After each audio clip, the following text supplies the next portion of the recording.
Aujourd'hui, bon nombre d'entreprises en Belgique disposant d'un mainframe réfléchissent à un outsourcing essentiellement pour trois raisons, je dirais. La première raison est d'ordre financier. Les coûts software sont généralement prohibitifs pour ces sociétés qui disposent d'un mainframe entre 500 et 1000 MIPS. Ça devient de plus en plus difficile. La charge financière, surtout des coûts software MLC, est très importante. En outsourçant leur mainframe vers une compagnie telle qu'NRB, les entreprises peuvent espérer un gain de l'ordre de 30%. La seconde raison, c'est l'évolution technologique. Le hardware IBM évolue au niveau du mainframe tous les 2 ans. Donc il y a une nouvelle machine qui est présente sur le marché et donc ça devient de plus en plus difficile aussi pour ces entreprises de s'équiper de la dernière technologie. La troisième raison, c'est que les compétences sur le marché du mainframe deviennent de plus en plus rares. Et à ce sujet-là, NRB, je dirais, a pris les devants en instaurant depuis maintenant plus de 2 ans ce qu'on appelle une Mainframe Academy au niveau d'NRB. Donc en gros, qu'est-ce que c'est? Nous repérons les développeurs les plus compétitifs en termes de performance au niveau d'écriture des programmes PL1 ou COBOL et nous les insérons dans nos équipes de système engineer.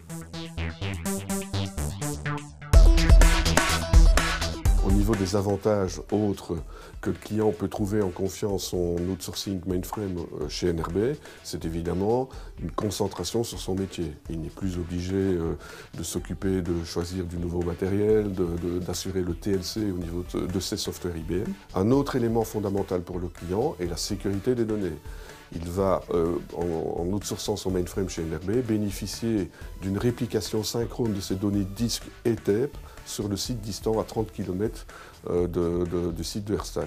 Autre point important, c'est qu'au niveau des équipes, NRB dispose de plus de 200 personnes, spécialistes mainframe, tant au niveau de la gestion opérationnelle qu'au niveau développement applicatif et maintenance applicative. NRB décline ses services mainframe sur base de 3 modèles. Le modèle IAS, le modèle PAS ou le modèle PAS+.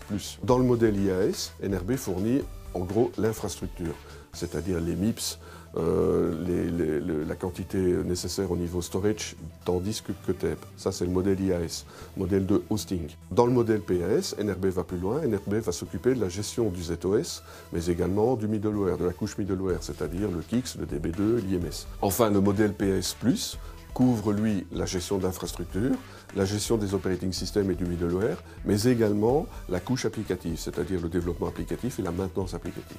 En termes de maintenance applicative, le but d'NRB est de faire évoluer les applications de nos clients, tant d'un point de vue évolution business, qu'en termes de performance. Un des challenges de la maintenance applicative est de faire évoluer ces applications en adéquation avec les solutions développées sur la plateforme distribuée.